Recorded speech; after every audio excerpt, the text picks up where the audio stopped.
Hello Jaguars, क्या हालचाल, what's up, welcome back to the last lecture of haloalkane, haloarene. और इसके बाद में हमारा चैप्टर कंप्लीट हो जाएगा and we will be starting alcohol phenol ether. और उधर कोऑर्डिनेशन कंपाउंड में नोमेनक्लेचर वाली लास्ट क्लास अटेंड की थी, वो लास्ट लेक्चर नोमेनक्लेचर वाला देख लेना, इतना ऑसम पढ़ाया है मैंने। और उसके अंदर जो चीज सिखाई है जेई नीट के काम की है, बोर्ड वालों की तो इज्जत नहीं बोलना चाहिए, इज्जत से बोलूंगा, मतलब कि बोर्ड वालों की बस की नहीं है वो क्वेश्चंस पूछना। मैं कुछ और बोलना है, मैंने कहा नहीं, इज्जत से बात करते हैं, इज्जत मेरे के बात करते हैं। लेकिन जे नीट में वो सवाल आ सकते, तो वो वाला कोऑर्डिनेशन कंपाउंड का लास्ट लेक्चर जरूर देख लेना। फिर फर्दर हमको कोऑर्डिनेशन कंपाउंड के अंदर आइसोमेरिज्म, वीबीटी, सीएफटी करना है, वो भी खत्म हो जाएगा। और आज हमारा ये वाला चैप्टर कंप्लीट हो रहा है। तो पिछले लेक्चर में हम लोगों ने हेलो एरीन्स की बात की थी और हेलो एरीन्स का हम लोगों ने न्यूक्लियोफिलिक सब्स्टिट्यूशन रिएक्शन वाला रिएक्शन देख लिया था। अब हम यहां पर सेकेंड रिएक्शन की तरफ चल रहे हैं, which is electrophilic substitution reaction. Electrophilic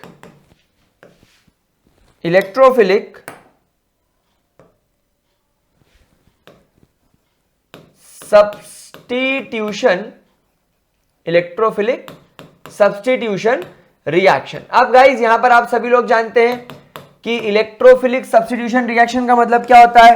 sir बताओ, हमको आता तो है पर आप तो बताओ, आपको आता है कि नहीं, हम क्या माने। चलो ठीक है, मैं आपको बताता हूं। इलेक्ट्रो का मतलब होता है इलेक्ट्रॉन, इलेक्ट्रो का मतलब होता है इलेक्ट्रॉन, एंड फिलिक का मतलब प्यार करना, यानी लविंग। यानी बेसिकली ये वो स्पीशीज होंगे जो इलेक्ट्रॉन लविंग नेचर के होंगे। इलेक्ट्रॉन लविंग नेचर का मतलब होता है जिनको नेगेटिव चार्ज पसंद है, they are negative charge loving, इनको नेगेटिव चार्ज से बहुत प्यार है। देयरफॉर इन्हें मैं E+ से डिनोट करूंगा, मतलब they are actually positive in nature. इनका नेचर खुद का कैसा होता है, इनका नेचर पॉजिटिव होता है, इनका खुद का नेचर पॉजिटिव होता है और इनको नेगेटिव चार्ज की तरफ भागने की इच्छा होती है। और यहां पर सब्स्टिट्यूशन का मतलब क्या होता है, मतलब यहां पर एक ऑलरेडी प्रेजेंट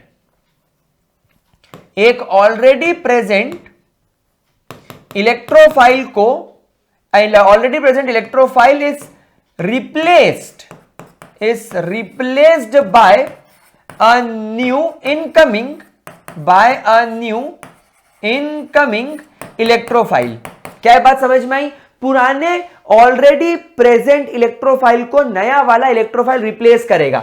एंड यहां पर एक बात आप ध्यान रखना कि जो ऑलरेडी यहां पर इलेक्ट्रोफाइल मौजूद है, जो रिप्लेस होने वाला है, जनरली इट इज कौन होगा मेरे प्यारे बच्चों, ये जनरली कौन होगा, वो होगा आपका हाइड्रोजन।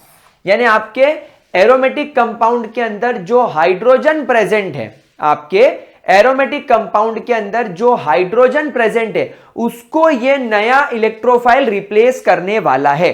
क्या ये बात समझ में आई? यहां पर इलेक्ट्रोफिलिक सब्स्टिट्यूशन रिएक्शन आपको कहां कहां देखने को मिलेगी।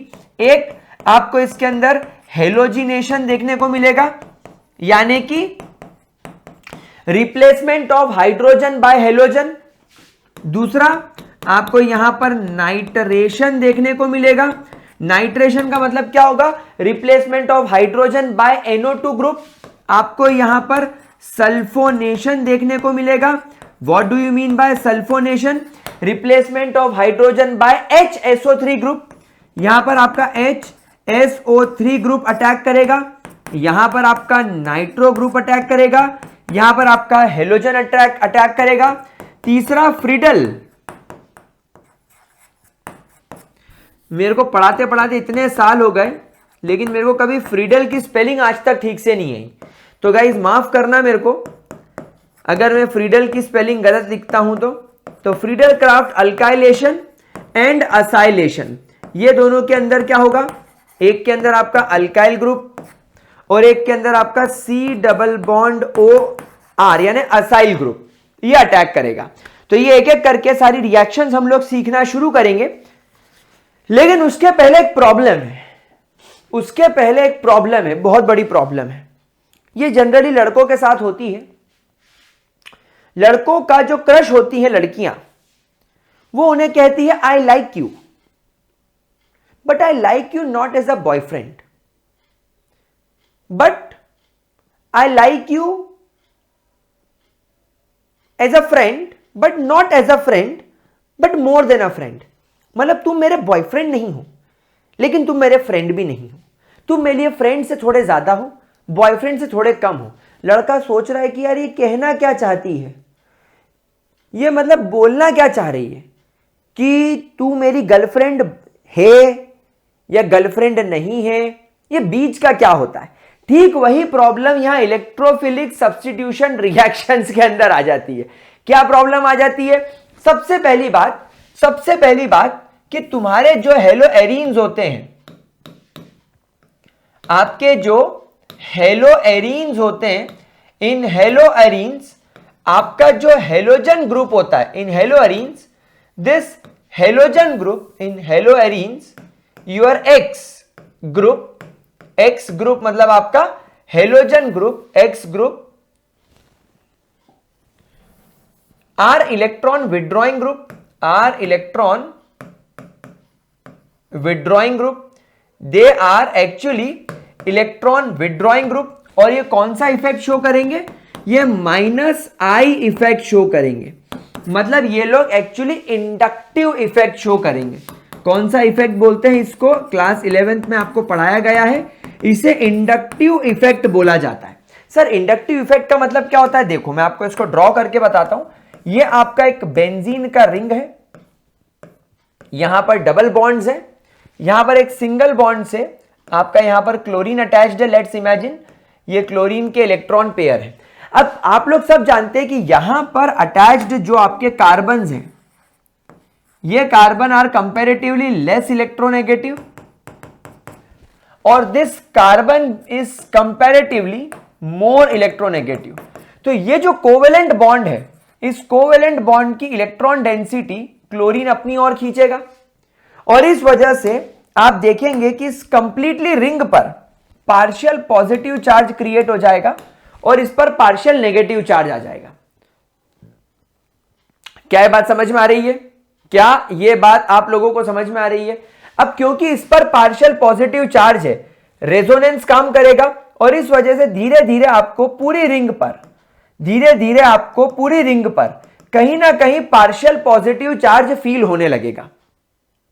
इंडक्टिव इफेक्ट में आपको सिखाया ही है कि हम तो डूबे हैं सनम, तुमको भी ले डूबेंगे। ये वाले प्रिंसिपल पर ये सारे कार्बन काम करते हैं। जब ये कार्बन के इलेक्ट्रॉन क्लाउड को ये हेलोजन अपनी ओर खींच के पार्शियल नेगेटिव हो जाता है, तो ये कार्बन बिकम पार्शियल पॉजिटिव। अब क्योंकि ये कार्बन पार्शियल पॉजिटिव है, ये अपने पड़ोसी के इलेक्ट्रॉन को अपनी ओर खींचने की कोशिश करेगा और ये वेरी वेरी पार्शियल पॉजिटिव हो जाएगा।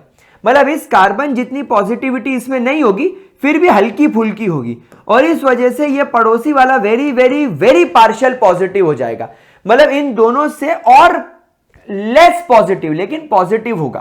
तो इस प्रकार इसके पास में ये वाला कार्बन और ये वाला कार्बन, इन पर पार्शियल पार्शियल पॉजिटिव आ जाएगा और इन पर और partial partial partial positive charge आ जाएगा। मतलब देखते देखते आपकी पूरी रिंग पर एक पार्शियल पॉजिटिव चार्ज क्रिएट हो जाएगा।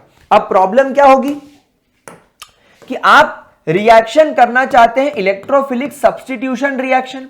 नाउ जब ये इलेक्ट्रोफाइल इसकी तरफ आएगा, definitely this electrophile will feel repulsion. यहां पर हम लोग क्या बोलेंगे? दैट दिस इलेक्ट्रोफाइल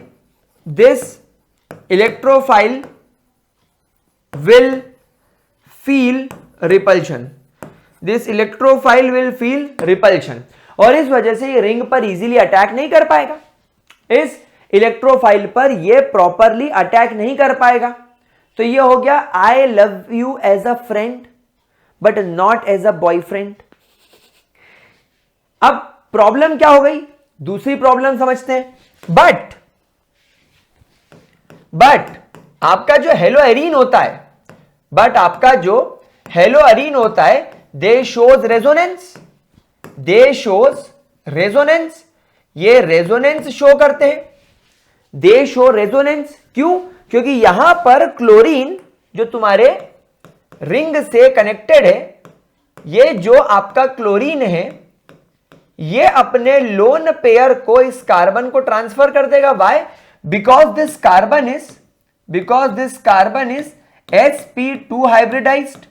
ये कार्बन sp2 हाइब्रिडाइज्ड है, और जो sp2 हाइब्रिडाइज्ड होते हैं ये sp3 हाइब्रिडाइज्ड कार्बन के मुकाबले मोर इलेक्ट्रोनेगेटिव होते हैं।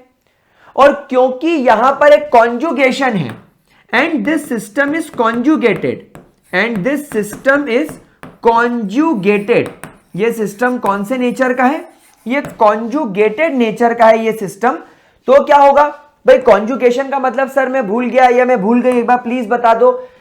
Lone pair is separated by a single bond is separated by a double bond. ये कॉन्जुगेशन की एक कंडीशन है। कॉन्जुगेशन की दूसरी कंडीशन क्या होती है? Lone pair, single bond, triple bond. Conjugation की एक और कंडीशन क्या होती है? Double bond, single bond, double bond. Conjugation की एक और कंडीशन होती है triple bond, single bond, triple bond. तो ये कंडीशंस बहुत सारी होती हैं। बस ध्यान रखना कि लोन पेयर या यहां पर कोई चार्ज हो, नेगेटिव चार्ज, या डबल बॉन्ड हो, ट्रिपल बॉन्ड हो, सिंगल बॉन्ड से सेपरेटेड हो। क्या ये बात समझ में आई आप लोगों को? तो यहां पर आप देख सकते हैं कि यहां लोन पेयर की भरमार है, यहां पर आपका एक सिंगल बॉन्ड है, और यहां पर आगे आपका ये और ये डबल बॉन्ड। तो ये कॉन्जुगेटेड सिस्टम होने की वजह से यहां पर रेजोनेंस होने लगेगा। और आप सभी लोग जानते हैं कि यहां पर रेजोनेंस कैसा होगा? ये लोन पेयर इस कार्बन पर अटैक करेगा, तो ये कार्बन डबल बॉन्ड इसको तोड़ के दे देगा। ये हम लोगों ने पिछले लेक्चर्स में काफी ज्यादा अच्छे तरीके से सीखा है। तो यहां पर ये नेगेटिव चार्ज आ गया, क्लोरीन के साथ डबल बॉन्ड बन गया, और यहां पर आ गया पॉजिटिव चार्ज। फिर अगले केस में ये डबल बॉन्ड जो है ये इधर आ जाएगा, तो ये डबल बॉन्ड टूटकर लोन पेयर में कन्वर्ट हो जाएगा, ये इधर आ जाएगा, यहां डबल बॉन्ड बन जाएगा, यहां क्लोरीन है, और क्लोरीन के साथ में यहां पर पॉजिटिव चार्ज है। फिर ये यहां चला जाएगा, ये यहां चला जाएगा, तो ये और ये ऐसा हो जाएगा, यहां पर क्लोरीन बन जाएगा, और यहां पर क्लोरीन पर पॉजिटिव चार्ज आ जाएगा, और ये नेगेटिव चार्ज यहां चला जाएगा। फिर ये नेगेटिव चार्ज यहां जाकर डबल बॉन्ड बना लेगा, और ये डबल बॉन्ड टूटकर वापस ऊपर चला जाएगा, और कंडीशन जैसी थी वैसी वापस से पहले जैसी हो जाएगी। क्लोरीन सिंगल बॉन्ड लेकर 3 लोन पेयर लेकर वापस बन जाएगा। क्या ये बात आप लोगों को समझ में आई मेरे प्यारे बच्चों? तो यहां पर रेजोनेंस होने की वजह से जब इलेक्ट्रोफाइल आएगा, तो यहां पर इलेक्ट्रोफाइल क्या करेगा? Now electrophile will easily attack on para and ortho positions. Now electrophile will easily attack the ortho and para position because of increased charge density, कौन सी वाली? नेगेटिव वाली। क्या बात समझ में आ रही है प्यारे बच्चों? क्या ये बात मेरे प्यारे बच्चों को समझ में आ रही है? अब सवाल आता है कि सर ये तो आप दो बातें कर रहे हो। पहले आप बोलते हो कि आपका हेलोअरीन -I इफेक्ट शो करता है और क्लोरीन कार्बन के इलेक्ट्रॉन को खींच लेता है, खुद पार्शियल नेगेटिव हो जाता है और रिंग को पार्शियल पॉजिटिव कर देता है, तो इलेक्ट्रोफाइल अटैक नहीं कर पाता। फिर कहते हो कि नहीं, क्लोरीन तो इलेक्ट्रॉन कार्बन को दे देता है और नेगेटिव चार्ज को ऑर्थो और पैरा पोजीशन पर डायरेक्ट कर देता है। तो हम क्या माने? यहां पर आप दोनों मानो। यहां पर एक इंसान के मन में कैसे दो थॉट्स चलते हैं? मुझे उस लड़की ने प्रपोज करा है, तो क्या वो सच में मुझसे प्यार करती है? हाँ, वो मुझसे प्यार करती होगी। हम साथ में रहेंगे, शादी होगी, बच्चे होंगे, करियर बनाएंगे, घूमेंगे फिरेंगे, नाचेंगे गाएंगे, ऐश करेंगे, और क्या। लेकिन तुरंत दूसरा मन क्या होता है? अबे तेरी शक्ल तो देख आईने में। अबे तेरे को गली का कुत्ता नहीं पूछे, वो इतनी सुंदर कन्या तेरे को आई लव यू बोल के गई। कहीं प्रैंक तो नहीं है? कहीं कोई तेरे साथ में गेम तो नहीं खेल रहा? नहीं नहीं नहीं नहीं नहीं, तू उसके प्रैंक में मत फंसना, तू उसके जाल में मत फंसना। पता चला बेइज्जती हो गई। इंसान के दो मन होते हैं, वैसे यहां पर दो इफेक्ट काम कर रहे हैं। केमिस्ट्री में दोनों इफेक्ट एक साथ काम कर रहे हैं। तो सर जीत किसकी होगी? डेफिनेटली जीत इंडक्टिव इफेक्ट की होगी। डेफिनेटली जीत किसकी होगी? इंडक्टिव इफेक्ट की। तुम्हारी शक्ल ही खराब है, तुम्हें सही में गली का कुत्ता नहीं पूछ रहा है, वो प्रैंक कर रही थी, लेकिन प्रैंक के चक्कर में उसको तुमसे प्यार हो गया है, लेकिन प्यार थोड़ा कम है और प्रैंक थोड़ा ज्यादा है। समझ रहे हो, मतलब उलझन समझ रहे हो? तो यहां पर इस पर्टिकुलर कंपाउंड में इंडक्टिव इफेक्ट भी काम कर रहा है और रेजोनेंस भी काम कर रहा है, लेकिन इंडक्टिव इफेक्ट रेजोनेंस पर भारी पड़ेगा। तो यहां पर हम लोग स्टार बनाकर एक पॉइंट लिखेंगे, यहां पर हम लोग स्टार बनाकर एक पॉइंट लिखेंगे, that in haloarenes, that in haloarenes both minus I effect and resonance, both minus I effect and resonance works, but minus I effect dominates, minus I effect dominates over resonance। तो sir इसका मतलब ये मैं समझूं कि electrophilic substitution reaction भी करना हेलोअरीन के लिए थोड़ा टफ है। हां, जिस प्रकार वो nucleophilic substitution reaction extreme condition में शो करते हैं, इलेक्ट्रोफिलिक सब्स्टिट्यूशन रिएक्शन भी एक्सट्रीम कंडीशंस में ही शो किए जाएंगे। तो यहां पर हम लोग लिखेंगे therefore electrophilic substitution reaction, therefore electrophilic substitution reactions are not easy with haloarenes, they are not easy with haloarenes and more and ऐसा बोलना चाहिए and extreme conditions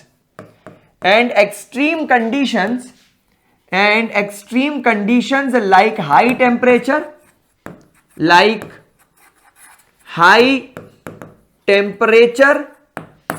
catalyst,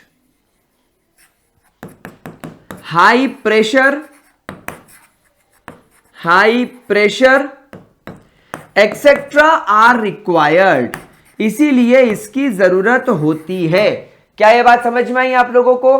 क्या आप लोगों को यह पॉइंट समझ में आया कि हमें अगर इलेक्ट्रोफिलिक सब्स्टिट्यूशन रिएक्शन करना है तो थोड़ी एक्सट्रीम कंडीशंस लगेंगी, बिना एक्सट्रीम कंडीशंस लगाए ये रिएक्शन होना थोड़ा मुश्किल है, मतलब माइनस आई इफेक्ट डोमिनेट करेगा रेजोनेंस के ऊपर। ठीक है, यहां पर स्टार बनाकर एक और बहुत प्यारा सा पॉइंट लिखेंगे, दैट माइनस आई इफेक्ट जो होता है, minus I effect decides reactivity, यानी आपके हेलोअरीन्स की reactivity towards electrophilic substitution reaction कौन डिसाइड करेगा? माइनस आई इफेक्ट, यानी कि रिएक्टिविटी ज्यादा नहीं होगी, लेकिन आपका जो रेजोनेंस है वो क्या डिसाइड करेगा? But resonance decides the orientation, आपका जो रेजोनेंस है वो क्या डिसाइड करेगा? ओरिएंटेशन, यानी कि आपका जो इलेक्ट्रोफाइल है, electrophile will attach only at ortho and para position, केवल ऑर्थो और पैरा पोजीशन पर ही अटैच होगा। ये कौन डिसाइड करेगा? ये डिसाइड करेगा आपका रेजोनेंस। तो गाइस इतना डिटेल में और इतना बढ़िया पढ़ने के बाद आई थिंक अब आप लोगों को कोई प्रॉब्लम नहीं होगी।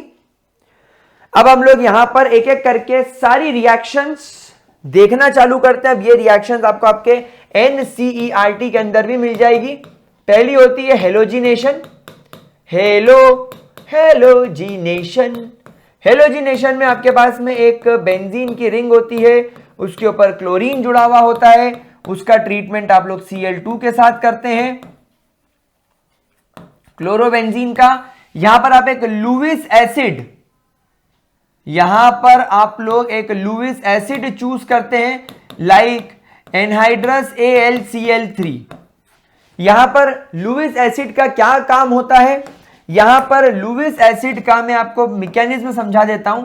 ये जो आपका Cl2 होता है, ये एनहाइड्रस AlCl3, ये एनहाइड्रस AlCl3, आप लोग जानते हैं ये लुईस एसिड होता है, इसका ऑक्टेट पूरा नहीं होता। आप देखो एल्यूमिनियम के आउटर मोस्ट शेल में 1 2 3 4 5 6 इलेक्ट्रॉन दिए, तो ये इस क्लोरीन के सामने रोएगा, तो ये क्लोरीन हेट्रोलेटिक क्लीवेज करके अपना इलेक्ट्रॉन और ये वाला इलेक्ट्रॉन पूरा इसको डोनेट करके कोऑर्डिनेशन बॉन्ड बना लेगा। इससे एक क्लोरीन बन जाएगा इलेक्ट्रोफाइल, और ये वाला क्लोरीन इस एल्यूमिनियम के साथ में कोऑर्डिनेशन बॉन्ड बनाकर AlCl4 बना लेगा।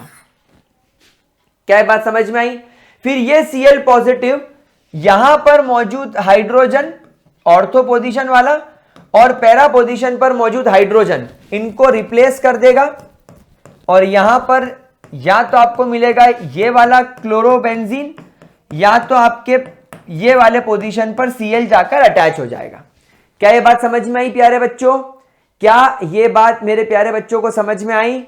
यस और नो? और फिर ये वाली पोजीशन से और ये वाली पोजीशन से जो हाइड्रोजन निकला है वो हाइड्रोजन आएगा, वो हाइड्रोजन H+ के फॉर्म में आएगा, इस एल्यूमिनियम से इस क्लोरीन के बॉन्ड को तुड़वाएगा और HCl बनके और AlCl3 वापस बाहर हो जाएगा। अब क्योंकि ये कैटलिस्ट है, ये फिर निकल पड़ेगा एक क्लोरीन को दूसरे क्लोरीन से अलग करने के लिए।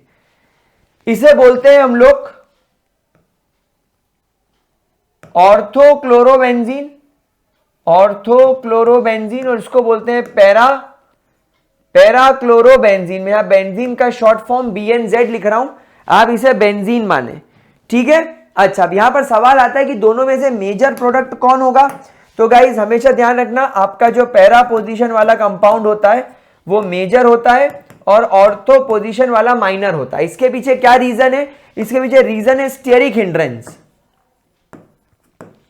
इसके पीछे रीजन क्या है? इसको अंग्रेज अपनी भाषा में स्टेरिक हिंड्रेंस बोलते हैं, और अपन इंडिया वाले या अपन हिंदी बोलने वाले, अगर अपन जो ब्राउन मुंडे हैं, देसी लोग हैं, हम क्या बोलते हैं कि भैया ये क्लोरीन का इलेक्ट्रॉन क्लाउड इस क्लोरीन के इलेक्ट्रॉन क्लाउड को रिपेल करेगा।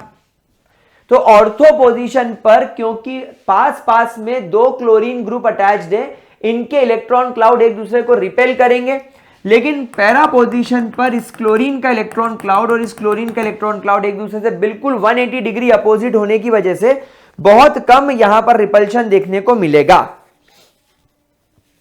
ठीक है, कोई दिक्कत, कोई परेशानी मेरे प्यारे बच्चों को? पक्का? आगे बढ़े, आगे बढ़े, आगे बढ़े। चलिए ग्रेट। हेलोजिनेशन के बाद दूसरी रिएक्शन आती है इसी प्रकार आपकी nitration. Second chemical reaction is your nitration. Now nitration के अंदर क्या होता है? आपका बेंजीन का रिंग होता है, क्लोरीन उससे जुड़ा हुआ होता है। यहां पर हम लोग नाइट्रिक एसिड यानी कि HNO3 चूज करते हैं, और नीचे हम लोग चूज करते हैं कॉन्सेंट्रेटेड H2SO4। क्या चूज करते हैं हम लोग यहां पर? Concentrated H2SO4। एक्चुअली यहां पर क्या होता है, तुम्हारा जो HNO3 होता है ना, ये HNO3 आपको कुछ इस प्रकार नजर आता है। HNO3 आपको कुछ इस प्रकार नजर आता है, ठीक है। इनफैक्ट यहां पर एक कार्बन से आप क्या करो, एक ऑक्सीजन से आप लोन पेयर डोनेट कराकर कोऑर्डिनेशन बॉन्ड बना दो। 1 2 3 4 5 6, और ये नाइट्रोजन के 2, और ये नाइट्रोजन के जो 3 अनपेयर्ड इलेक्ट्रॉन है वो इस तरीके से बॉन्ड बनाए। अभी H2SO4 का हाइड्रोजन, क्योंकि H2SO4 एक स्ट्रॉन्ग एसिड है, ये एनवायरमेंट में अपना हाइड्रोजन रिलीज करेगा H+ के फॉर्म में, तो वो H2SO4 का H+ आएगा और ये ऑक्सीजन के सामने रोएगा, बोलेगा मेरे को शरण में ले लो तुम्हारी, तो ये बोलेगा आजा। आने की वजह से क्या होगा, यहां पर डबल बॉन्ड, ये ऑक्सीजन अपनी जगह पर अब ये ऑक्सीजन पर आ जाएगा पॉजिटिव चार्ज, क्योंकि इसने क्या किया है, क्योंकि इसने एक नए हाइड्रोजन को अपने साथ में जोड़ लिया है। या हाइड्रोजन को मैं ऊपर जोड़ देता हूं क्योंकि मैंने उधर ऊपर शो किया है ये, तो यहां पर आ जाएगा प्लस चार्ज। अब क्या होगा, ये ऑक्सीजन बोलेगा नहीं भैया मेरे को तो मजा नहीं आ रहा, मैं तो ऐसा हूं ही नहीं, मेरे को तो मजा नहीं आ रहा ऐसा हाइड्रोजन लेके। तो अब ये सोचेगा कि मैं इस हाइड्रोजन को भगा दूं, तो दुनिया वाले बोलेंगे तू अजीब बेवकूफ आदमी है। जब ऑलरेडी तेरी प्लेट में कचौरी है तो तू एक कचौरी को हटाकर दूसरी कचौरी तेरी प्लेट में क्यों रख रहा है? ऑलरेडी तेरे प्लेट में अगर एक जलेबी का टुकड़ा पड़ा है तो तू वो जलेबी उठाकर बाहर रख रहा है और दूसरी जलेबी उठाकर अंदर रख रहा है, जबकि दोनों जलेबियां सेम है, same shape, same size, same weight, same taste, सब कुछ सेम, दोनों गर्म है, दोनों टेस्टी है, तो तू एक हटा के दूसरी क्यों रख रहा है? बेवकूफ है क्या? तो ये बोलेगा आदमी मैं क्या करूं, मेरे को तो कोई दो ही आइटम खाने हैं। तो इससे पूछा गया कि अब तूने एक जलेबी तो रख ली है,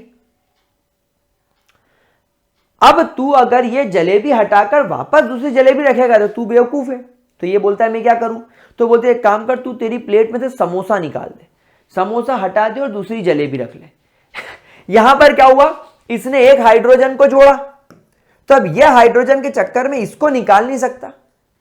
दोनों को अगर वो लगाकर, पहले को लगाकर अगर दूसरे को निकाल देगा तो लोग बोलेंगे बेवकूफ तू तो वापस पहले जैसा बन गया, तो तूने रिएक्शन में पार्टिसिपेट कहां करा? तो अब ऑक्सीजन बोलेगा नहीं, मैं मेरी बेइज्जती नहीं सहन करूंगा, मेरे से कमजोर नाइट्रोजन है, भले ही मेरे को थोड़ी लड़ाई लंबी लड़नी पड़े पर इस साले को लात मार के भगाता हूं। तो ये उसको लात मार के भगा देता है and now NO2 will become like this, और ये वाटर बन के बाहर। समझ में आई बात आप लोगों को? इसने नाइट्रोजन से अपना ये लोन पेयर रिस्टोर कर लिया। अब ये NO2 पॉजिटिव बन के बाहर हो गया, NO2 बन गया आपका इलेक्ट्रोफाइल। क्या आपका NO2 इलेक्ट्रोफाइल बन गया? अब ये इलेक्ट्रोफाइल क्या करेगा? ये इलेक्ट्रोफाइल आपकी बेंजीन की रिंग पे या तो ऑर्थो पोजीशन पर अटैक करेगा और एक हाइड्रोजन बाहर फेंकेगा, या तो पैरा पोजीशन पर अटैक करेगा और पैरा पोजीशन वाले नाइट्रोजन को, सॉरी पैरा पोजीशन वाले हाइड्रोजन को बाहर फेंक देगा। क्योंकि यहां पर जब ये हाइड्रोजन है और ये हाइड्रोजन है तो यहां से ये हाइड्रोजन कैसे निकलेगा? आप ये भी देखना जरा, आपकी जो बेंजीन की रिंग है यहां पर जो हाइड्रोजन अटैच्ड है ये भी हेट्रोलेटिक क्लीवेज के थ्रू टूटेगा। हेट्रोलेटिक क्लीवेज के थ्रू इसलिए टूटेगा कि यहां पर तुम्हारे बेंजीन के रिंग के ऊपर नेगेटिव चार्ज आ जाए और ये H+ बन के बाहर हो जाए। अब ये नेगेटिव चार्ज इस नए इलेक्ट्रोफाइल को जगह दे देगा अपने पे अटैक करने की। समझ में आई बात आप लोगों को? तो इस प्रकार से इसका ब्रेकडाउन होगा। इसको हम लोग क्या बोलेंगे?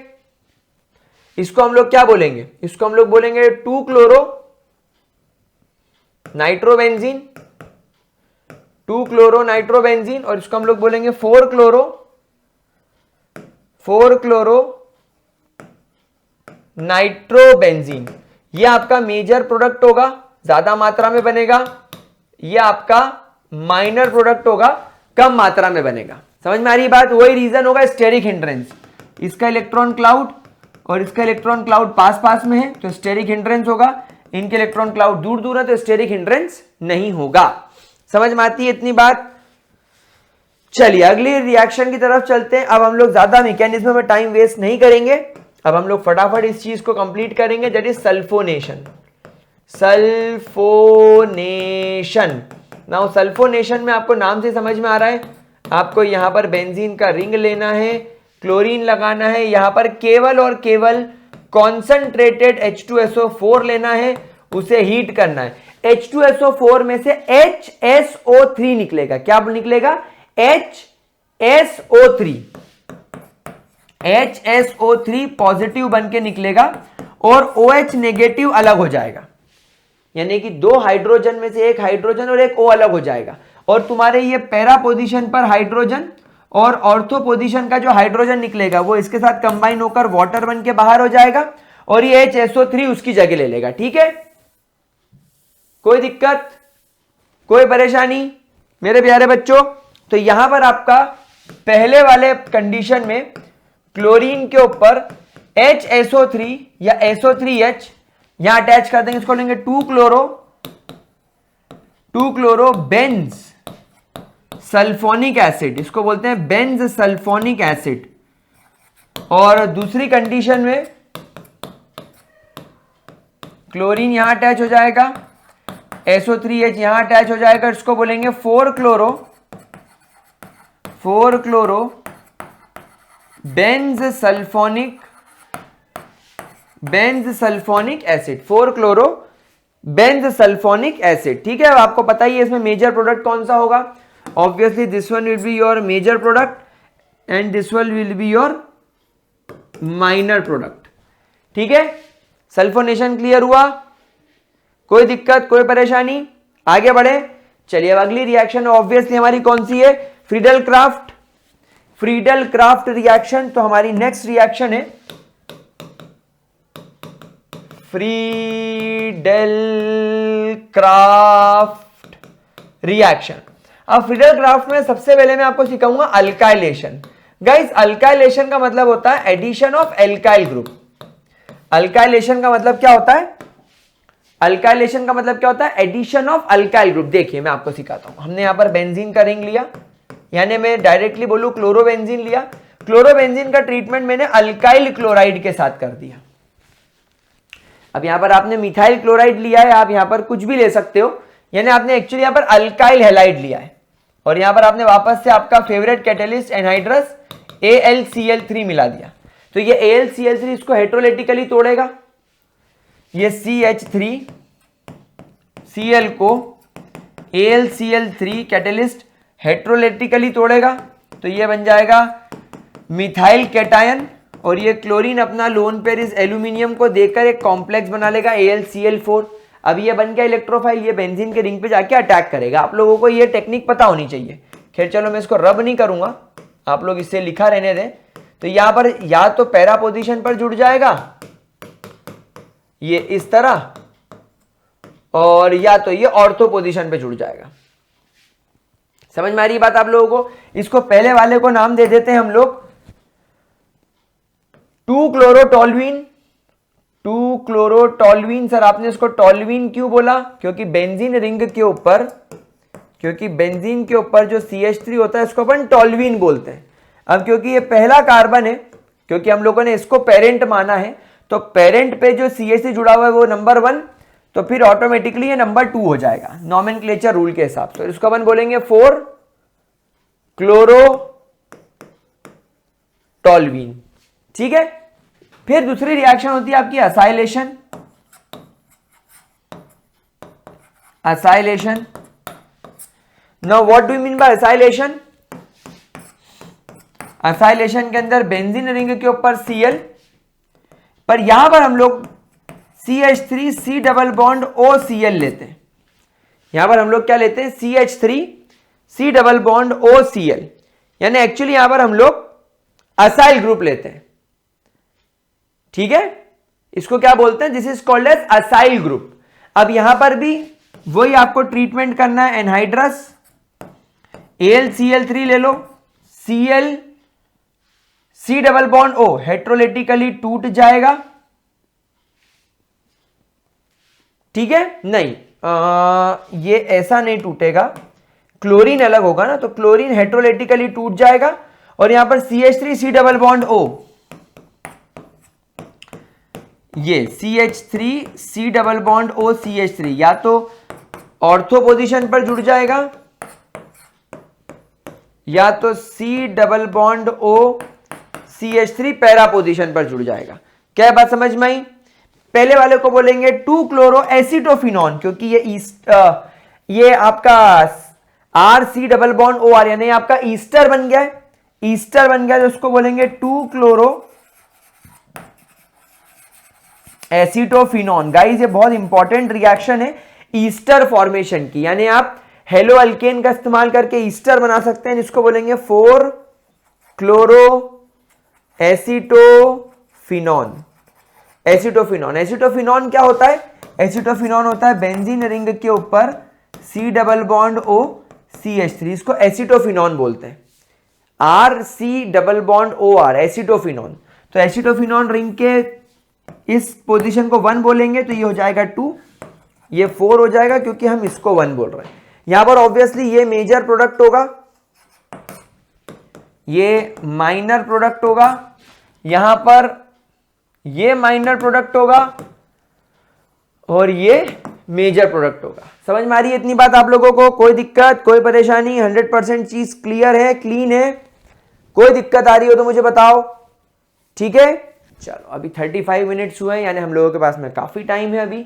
चलिए तो तीसरी केमिकल रिएक्शन की तरफ हम लोग यहां पर बढ़ चलते हैं। पहली reaction is nucleophilic substitution reaction, दूसरी reaction is electrophilic substitution reaction और तीसरी reaction is reaction with metal. अब ये बहुत इजी है,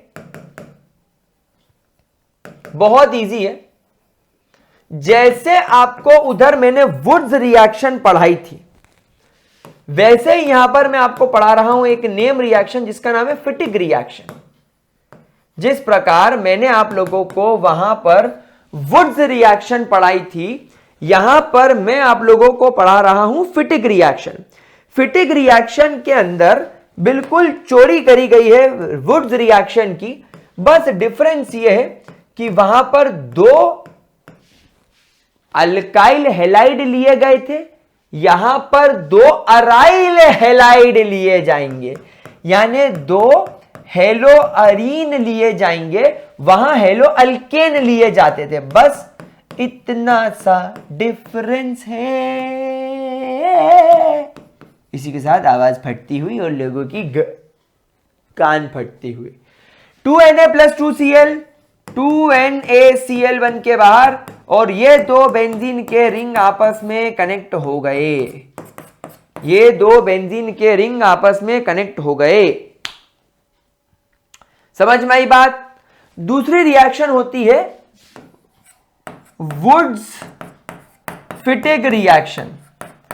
अब वुड्स फिटिग रिएक्शन के अंदर सर क्या होगा भाई? वुड्स रिएक्शन में जैसा मैंने आपसे कहा कि वुड्स रिएक्शन के अंदर तो अल्काइल हैलाइड लिया गया था, फॉर एग्जांपल CH3Cl, और यहां पर आपकी फिटिग रिएक्शन के अंदर तो क्लोरोबेंजीन ले लिया गया है। तो ये दोनों मिलकर यहां पर काम करेंगे, बोलेंगे एक प्रोडक्ट मेरा ले ले, सॉरी एक कंपाउंड मेरी रिएक्शन का ले ले हेलो अल्केन, और एक हेलो अरीन तेरी रिएक्शन का ले ले। तो हेलो अल्केन के आने की वजह से ये वुड्स हो गई, हेलो अरीन के आने की वजह से ये फिटिग हो गई। अब ये सोडियम दोनों क्लोरीन को लेकर 2NaCl बन के बाहर हो गया, और अब आपके बेंजीन के रिंग पर यहां पर आकर CH3 जुड़ गया, टॉल्विन, यानी यहां पर भी कार्बन का नंबर दोनों में बढ़ रहा है, और दोनों तरफ आपको एक प्रॉपर हेलो यानी हाइड्रोकार्बन मिल रहा है। क्लियर? कोई दिक्कत इसके अंदर, कोई परेशानी? पक्की बात? 100% क्लियर? चलिए अब यहां पर मैं आप लोगों को आगे बढ़ने से पहले एक बहुत इंपॉर्टेंट चीज करवाना चाहूंगा। मैंने इनटेक्स्ट क्वेश्चंस देखे, और इस पर्टिकुलर चैप्टर के अंदर मुझे आपको कुछ इनटेक्स्ट क्वेश्चंस करवाने थे। सो लेट्स सी 1 मिनट, मैं आपको इनटेक्स्ट क्वेश्चंस करवा देता हूं। ये हमारा चैप्टर शायद इधर है, और ये रिटेंशन विटेंशन तक तो हो गया था, ये सब बातें हो गई थी, और थोड़ा नीचे चलते हैं, ये सब भी हो गया था। वाह यार, हम बहुत कुछ पढ़ लिए हैं, ये भी सब हो गया है, ये सब आपको आ चुका है। इन सब में आप अपने आप को अब नेक्स्ट टू केमिस्ट्री गॉड मान सकते हो। चलो ये क्वेश्चन करना था मुझे आप लोगों के साथ में, ये क्वेश्चन मैं आपको करवाना चाहता था शुरू से। चलिए जरा इस क्वेश्चन के अंदर देखिए, पहले वाले क्वेश्चन में आपको बताना है कि इन दोनों में से SN2 मैकेनिज्म रैपिडली कौन करेगा, जरा देख के बताइए। ये वाला करेगा। क्यों? क्योंकि इसमें जो ब्रोमीन जिस कार्बन से जुड़ा हुआ है, उस कार्बन के पीछे केवल एक अल्काइल ग्रुप है और 2 हाइड्रोजन है, मतलब ये वाला जो कार्बन है this is your primary carbon. और यहां पर आप देखो, आपका जो कार्बन जिस फंक्शनल ग्रुप से जुड़ा हुआ है, उस कार्बन के पास में इधर एक अल्काइल ग्रुप है, इधर एक अल्काइल ग्रुप है, मतलब 2 अल्काइल ग्रुप है और केवल एक हाइड्रोजन है। सो देयरफॉर ये कार्बन आपका सेकेंडरी कार्बन है। तो SN2 मैकेनिज्म सबसे ज्यादा मिथाइल में, फिर उसके बाद प्राइमरी में शो करता है, सेकेंडरी टर्शरी में वो रिएक्टिविटी शो नहीं करता। अब आप इसके अंदर चेक कीजिए, टेक्निकली दोनों ही बुरे ऑप्शंस हैं, पर ये वाला ऑप्शन तो बेहद घटिया है, क्योंकि तो टर्शरी है। क्योंकि टर्शरी के अंदर आपका फंक्शनल ग्रुप जिस कार्बन से जुड़ा रहे, अगर उसके पास में 3 अल्काइल ग्रुप हो और कोई हाइड्रोजन नहीं हो, तो वो टर्शरी, और टर्शरी 0% इफेक्ट शो करता है। और ये वाला कार्बन इधर हमने पढ़ा this is your secondary carbon, तो यहां पर कंपैरेटिवली ये ज्यादा अच्छी रिएक्टिविटी शो करेगा। अब यहां पर बड़ा मजेदार केस आया तीसरे क्वेश्चन में, ये ब्रोमीन जिस कार्बन से जुड़ा हुआ है उसके पास में 2 हाइड्रोजन है और एक अल्काइल ग्रुप है, ये वाला, मतलब this carbon is primary carbon. यहां पर ये कार्बन जिससे ब्रोमीन जुड़ा हुआ है उसके पास में भी 2 हाइड्रोजन है और ये वाला ग्रुप एक अल्काइल ग्रुप है, मतलब ये भी टेक्निकली प्राइमरी कार्बन है। अब इसमें मैं कैसे डिसाइड करूंगा कि पहले अटैक किस पर होगा, कौन SN2 शो करेगा, तो मैं जवाब दूंगा SN2 ये वाला शो करेगा, ये वाला शो नहीं करेगा। इसके पीछे क्या रीजन है, इसके पीछे एक छोटा सा रीजन है कि जब न्यूक्लियोफाइल आएगा तो क्योंकि ये वाला सब्स्टिट्यूएंट इस ब्रोमीन के जो कार्बन है बिल्कुल उससे सटा हुआ है, मतलब ये वाला सब्स्टिट्यूएंट आपके प्राइमरी कार्बन के बिल्कुल एडजेसेंट कार्बन पर यहां लगा हुआ है, तो यहां पर इसका स्टेरिक हिंड्रेंस होगा, तो जब न्यूक्लियोफाइल यहां पर अटैक करने आएगा ये स्टेरिक हिंड्रेंस ज्यादा फील करेगा। लेकिन यहां पर जब आपका न्यूक्लियोफाइल अटैक करने के लिए आएगा तो न्यूक्लियोफाइल जब इस कार्बन पर अटैक करेगा तो इस कार्बन के पास वाला कार्बन खाली है और इसके पास वाले कार्बन पर ये है, तो यहां पर लेस हिंड्रेंस फील करेगा, तो लेस हिंड्रेंस होने की वजह से ये वाला आंसर मैं प्रेफर करूंगा। तो गाइस कॉन्सेप्ट समझने वाली बात है और बड़े अमेजिंग तरीके से चीजें हो जाती हैं, बस आपको समझ में आनी चाहिए कि कैसे करनी है। देख लिया हो, आंसर्स मार्क कर लिए हो तो मैं रब करके नीचे वाले में जाऊं। चलो रब नहीं करते, डायरेक्टली नीचे वाले में चले जाते हैं। Which of the following pair of halogen compound will undergo faster SN1 reaction? अब SN1 में उल्टा हो जाता है क्योंकि 2 स्टेप होती है, तो पहले कैटायन जिसमें स्टेबल होगा वो शो करेगा, तो टर्शियरी और सेकेंडरी ज्यादा अच्छा शो करते हैं। अब यहां पर आप देखो ये सेकेंडरी कार्बन है क्योंकि इस कार्बन के इधर एक अल्काइल ग्रुप ये रहा और एक अल्काइल ग्रुप ये रहा, तो this carbon is your secondary carbon. और यहां पर ये जो तुम्हारा कार्बन है जिससे हेलोजन जुड़ा हुआ है इसके पास में एक अल्काइल ग्रुप इधर है, एक अल्काइल ग्रुप इधर, एक अल्काइल ग्रुप इधर है, मतलब टेक्निकली ये टर्शियरी कार्बन है, तो ये ज्यादा अच्छी शो करेगा। यहां पर आप खुद ही देखो ये कार्बन जिस क्लोरीन से अटैच है उसके पास में ये 1 2 3 4 और 5 कार्बन जितना लंबा एक अल्काइल ग्रुप है, बाकी डेफिनेटली इसके पास में 2 हाइड्रोजन होंगे अगर आप इसको एक्सपेंडेड फॉर्म में लिखोगे तो यार ये तो प्राइमरी कार्बन हो गया, प्राइमरी तो शो करेगा नहीं, तो प्राइमरी के मुकाबले फिर यही अच्छा ऑप्शन है। इसके पास में एक अल्काइल ग्रुप इधर है और एक अल्काइल ग्रुप इसके पीछे ये है, तो टेक्निकली ये कार्बन सेकेंडरी कार्बन है, तो इसमें ये वाला शो करेगा। ठीक है, कोई दिक्कत, कोई परेशानी? अब आप लोग इंटेक्स क्वेश्चन 10.9 को एज अ होमवर्क रखेंगे, आप लोग इस क्वेश्चन को एज अ होमवर्क रखेंगे जिसे मैं अगली लेक्चर में आपको एक्सप्लेन करूंगा, क्योंकि लेक्चर का लेंथ हो गया 40 मिनट्स का। हमें अभी सम इंपॉर्टेंट हेलो कंपाउंड्स पढ़ने हैं जैसे फ्रेयॉन्स, डीडीटी, वो 10 से 15 मिनट 20 मिनट में हो जाएंगे। ठीक है, तो वो हम एक अलग लेक्चर में ले लेंगे, कोई टेंशन लेने वाली बात नहीं है, कोई परेशान होने वाली बात नहीं है।